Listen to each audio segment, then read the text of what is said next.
So today I am going back to Jomar. Hopefully I get the fabric and stuff right again, but I have a lot of errands to run today and I really don't feel like it because I just got my tooth pulled the other day and I'm like, I wish I would have waited till after the event because I never got my tooth pulled before, so I had no idea how bad this was gonna hurt. And then when they did the procedure, right, the lady that was taking my tooth out, like, even though they numbed me back here, I can still feel everything up here. So she's just like gnawing at the side of my lip. So like, I don't know if y'all can see it, but my lip is cut. And I'm just like, oh my gosh. Like, it hurts even when I open my mouth. Like, one, I can't eat. Now I can't open my mouth. Yeah, double homicide. But enough of the complaining. I just wish, like, I could have waited till after. Somebody could have warned me. And it's not even my wisdom tooth. It was like a cavity. And it's cheaper to pull it out than having it, like, the crown filled or whatever. But, oh, I'm playing a dangerous game. I'm about to end it. But yeah, we go to Jomar. Then I'm going to my my print store to pick up the prints. I'm only going to do 2 sizes. I want to keep the inventory, not the inventory low, but the amount of products that I'm putting out low, because I don't want people to get overwhelmed. And then I'll also probably just like keep the barcodes next to them. It's like, oh, you like this design? Oh, scan here to get a bigger size or whatever, just so people, you know, can know me, know what I offer and everything. It's not as much as trying to sell everything I got, but just like, hey y'all, even though this is my city, hey y'all, this is what I got, this is what I offer, you know, meet some people, whatever, talk to people, see, you know, what kind of products they like. But yeah, I'll probably show you guys once I get into Jomar. Since I have a 6x12 space, I'm going to be doing 2 tables this time. And I want the fabric to drape to the ground and cover everything that's under it, if that makes sense. Like, I don't want it to look ghetto. And you still kind of see what's under it, all the junk that's under the table. But yeah, hopefully we get that.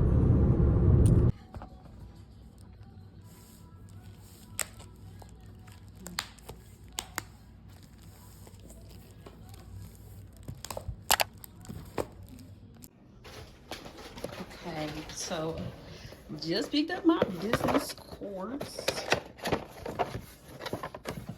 They seem like a lot. Oh, it's not focusing. Okay. I really like these. So I rebranded a little bit. If you know, you know what the original look like. The original's around here somewhere. Yeah. It was this one. I'm currently using these to like ship the coloring books. This is what it used to look like, but it's a little played out, a little childish for me. So I made this one a couple months ago. I didn't do like a big reveal. I think I sent it an email, but I didn't say too much about it on Instagram. But, and then, you know, because people don't have time to be searching up anybody's Instagram name, I put the QR code there. You know, we do prints, paint parties, more, the name and everything. Then I just use one of my characters from a recent illustration because I really like that one. So now we have the big reveal for the banner. Let me see if I can set this up. So, whoa!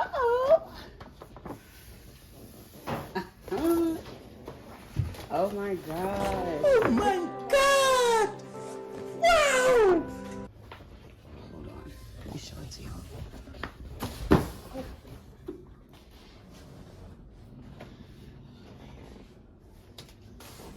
Hey, Fred, look at my banner. I like it. I like it. I think it would have been better if it was 1 by 6 feet instead of 2 by 6 feet. Cause now I gotta add more of those block thingies.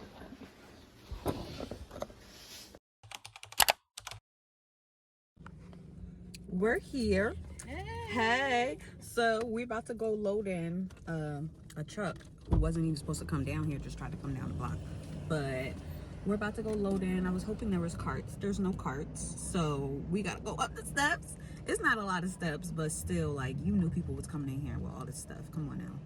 But we're gonna try to set up a tripod once we get in and vlog some more. But I'm so excited! I'm so excited! I'm so I'm so excited to meet people, to make money, to see all the rest of the artist stuff. But let's go load in. Hopefully it don't take that long.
Hi, everybody, for? No, actually, we ain't playing this. We game with y'all. I think I'm vlogging if that's okay. these are all of our organic handmade signs. Hey y'all, the day is almost over. Look who came to see me. Oh my god, me and Aisha did it. It was such a successful event. We made that money. Look at and we saved all these customers, all these valuable people. We got our leads and stuff, but y'all. Let me show you. The event was a success. Y'all see the pancakes here now, right? We had like 12 when we started. So yeah, it was definitely good. We sold out of the coloring books. We sold a bunch of prints over there, right? Everybody had to stop and stare at the yellow painting, and we got these paintings up here. I think 7 or 8 tote bags. That is the only one that's left. We got this one. We didn't sell the originals yet, but you know, hopefully. And that's it. My final thoughts and overall experience of the Black Girl Art Show. I would say the Black Girl Art Show is like really, it's an amazing thing. It's a really good thing, especially because it's this thing called Artist Alley. And I feel like they're really similar, but Artist Alley, it's at Comic-Con, right? And it's more so for artists that do their own cartoon characters, and it's like a lot of anime work, artist work and everything. And it's just, you know, I've rarely seen, let me say rarely, I've rarely seen like any artists of color, like black women in it. So I feel like Black Girl Art Show is really good because it's for us by us. You know, that's amazing. One, two, I believe they do like biannual tours. So they go to a bunch of major cities in the United States twice a year. I might be wrong, but for one, I think that's amazing. I've also been following their page for like a few years now. I want to say probably like 2020. I believe they reposted my work a few times, so they've always been supportive. I like their page. They're very great at promoting. Not only do they promote their event, they also promote other artists, just, you know, their artwork, their paintings, if they're making reels, videos, this, that, and the third, just to, you know, further promote the idea and I guess like their brand's theme or focus of Black women artists. So prepping and leading up to the event. So they basically had two options. They had a 6x6 space for $175 and they had a 6x12 space for $375. Might as well say $400 because of taxes and fees and everything. I went with the $400 space. I believe about 2 to 3 weeks before the event, they basically like had everybody's flyers out and they basically like take a professional picture that you have, whether it's professional or not, I believe it's whatever you send in, and they put it on the flyer for you to promote. They do put your name on the flyer and promotion of your city, but they don't post the flyers. So I actually made my own flyer because I'm extra, but I made my own flyer and I also sent it out in my marketing list before I actually posted the flyer, just to give people a heads up. So the space, when we got there, it was called the Arts Ballroom in Philly. This was the venue that they went. When we got there, they basically had like all the tape and everything on the floor, basically outlined with each individual person's number. I did a lot of vending events, but I haven't done one at this capacity, this large. So I haven't necessarily had them like put the numbers and stuff down. I'm like, oh, okay. I would say that, like me personally, I would say it was very crammed. One, because I know this is the aesthetic, this is what they do, not just this organization in particular, but events where they have like these huge marketplaces and like vending and shops and like, what's it called? Not thrift shops, but like flea markets, basically. Like flea markets, they like cram everybody together in the space. Maybe cram isn't a good word, but like it's very close quarters. Like they use every inch of the venue. And me personally, that wasn't for me because I'm like, one, it doesn't give people the opportunity to really walk around, not even just the artists and the people that's selling stuff, but the customers as well. So I didn't like that. Two, this is an art show. This is Black Girl Art Show. People are coming with their original paintings, and even if you just started or if you've been an artist of 6, 7, 8 years, your paintings are original. They're precious cargoes. To have such a small space, whether you got a 6x6 or a 12x6 space, to have such a small space where you have to cram them all together and you're like 2 inches away from the next artist, it's like bound to fall down. Somebody can touch it, accident on purpose. You know, it can get messed up, and there's no insurance provided. And even though it's not like a gallery, it's not like an actual museum or exhibit space, still, if you're in marketing as a, art show, there should be some type of more space or more like, just more space allotted for the artists that are showcasing, exhibiting their original pieces. That's just me. It was like little space for me to walk in between my tables, and even like me being, because I was against the wall, I was against the window. So even me being back here and another artist being right here, it probably wasn't even like 3 or 4 feet. You know what I'm saying? I could probably put a picture in, but it wasn't that much for people to walk past. You get what I'm saying? If people are walking past, they have to keep going. It's not really a space that promotes them to stop and look. It's like kind of like keep going. And I personally didn't like that. Even the artists, I was next to 2 artists in the middle. I believe she had to like lean her stuff up against mine, and like even she had someone helping her. They was sitting like right next to me, and on the other space I had a little bit of space to move from behind my table and move to the front, if you get what I'm saying. Like there wasn't much space for me to like really maneuver, but it might just be my venue. It might just be Philadelphia, because I've also seen a lot of videos on their page where there's been other spaces where the artists aren't so close together in close quarters. Like there's a lot of space in between them. It looked pretty nice, so it might just be Philly. It might just be the venue that we had, because I've also seen some other spaces that did look like that. And I kind of knew, I had an idea that it was going to be like that because I watched a lot of videos. And like even when I do regular vending, I look at their old pictures. I look at like what they've done before. How do they promote it? Like what does it look like? Because even if a space is large, if it's too large, too small, it's basically how the organizers and how the curators plan it, if that makes sense. Like, are you using every inch of the venue to pack people together, or are you like leaving 3 or 4 feet in between people, like a yard or whatever in between? Maybe it was just my city, maybe it was just my venue, who knows. The artists, oh my god, the artists were amazing. I love so many of the artists' work. Even the woman that was right in front of me, if you watch it on my YouTube video, you already know what I'm talking about. Her setup was amazing. Her paintings were amazing. It's just so beautiful to see so many other Black artists in one space. Everybody's work was so creative. I love some people's displays and everything. There was 2 floors of people exhibiting their work. I was downstairs. There wasn't upstairs. I'm so upset. It was like I had so much business. There was so much going on that I didn't have a chance to go upstairs. Yeah, I met some artists. It was very nice because we were able to just talk about art, you know, talk about our displays. So the turnout, what was the overall turnout like?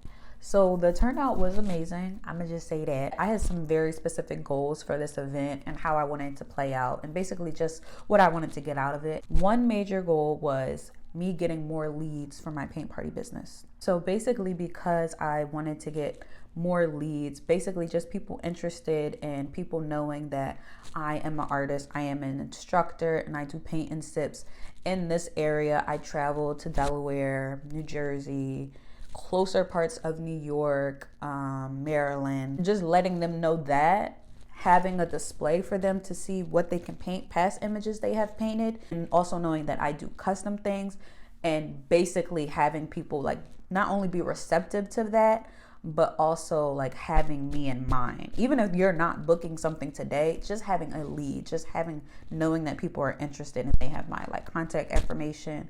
And some people even like bought kits and everything. I was also taking sales through my Shopify app, so that like it's not just through Cash App. Like somebody send me money, it's a done deal. No, I can't.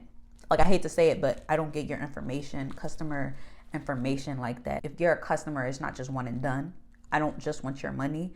Like, you know, I'm offering a service and a product that you're actually interested in. So you might want to subscribe to my newsletter. You might want to, you know, be able to hear about more opportunities. People that bought that, I know they're interested in paint parties. They want to paint and sip, this, that, and the third.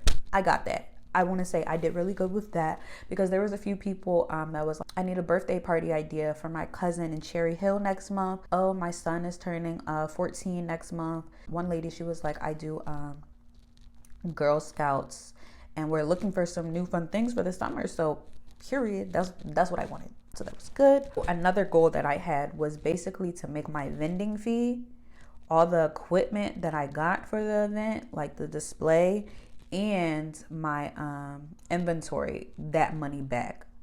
And I did that, and I also got more. So I made all that back. Like I got a return on my investment, and I got that back.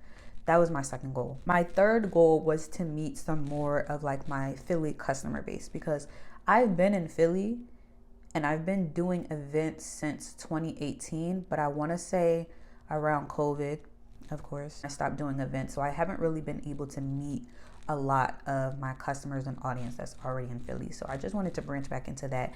And I want to say I definitely did, because I know there was a woman, if you watch my other video, you know, there was a woman who recognized me from YouTube. There was several people that said they already followed me. They noticed my artwork. I enjoyed seeing them in person and everything. So I would say that I definitely reached my goals that I had like set out for the event. So another thing that everybody kept telling me was that they loved my setup.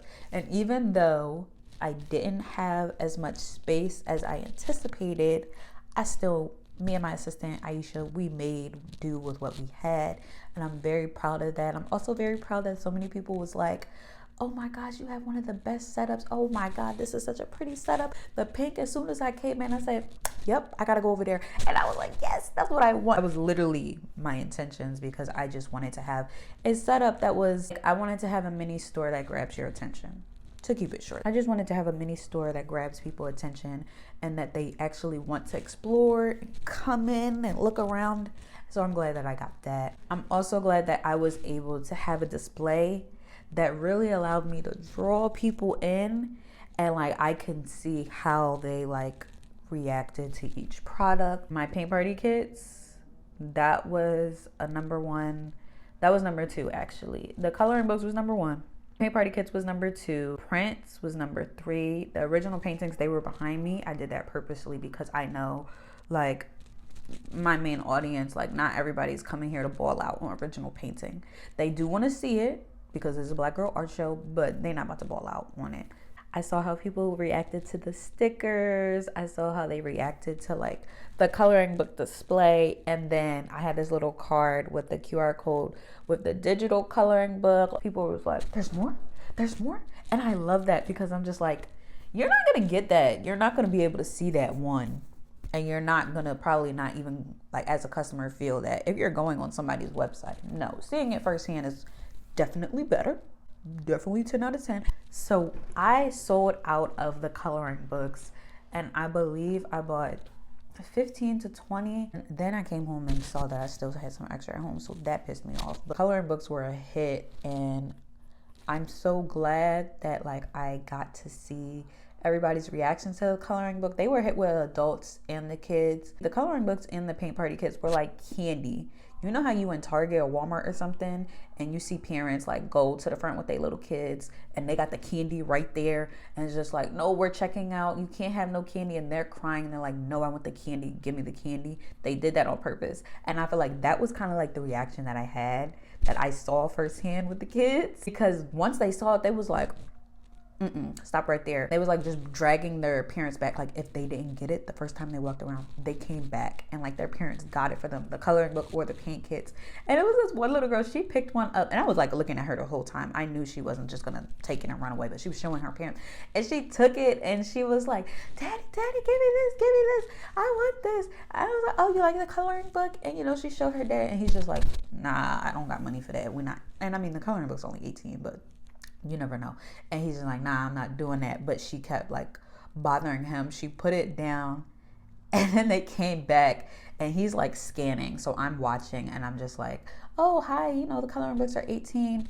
And you know, he gets it. But I was just so glad to see that kind of reaction. I don't know, kids like to color, but to see that, it just lets me know, okay, next time we do an event, this is what's going in the front. A few of my takeaways and tips for vending as an artist, even just vending here specifically, would one be, have a great display. Make sure that the display encompasses most of your art, who you are.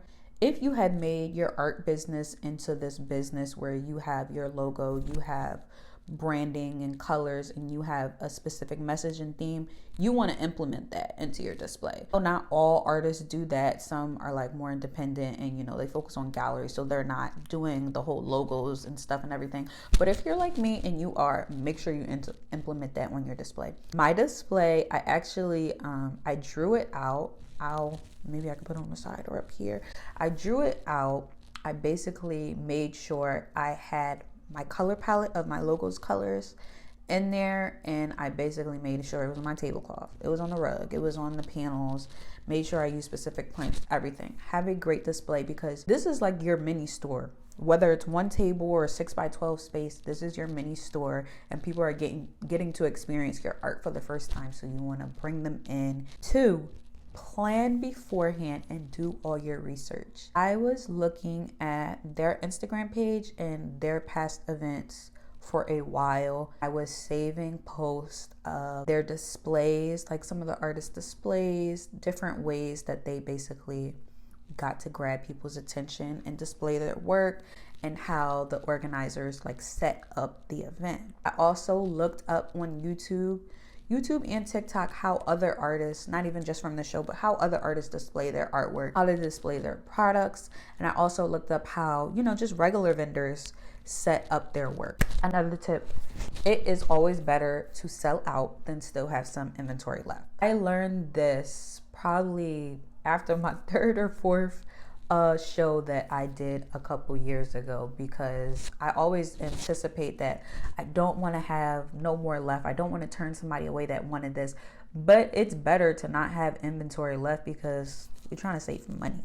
Another tip, and I had learned this from some articles and also from some YouTube videos, is you don't want to overwhelm the customer. You don't want to overwhelm your customer because you don't want them getting too excited and taking too long to make a decision. Don't have too many products up at once.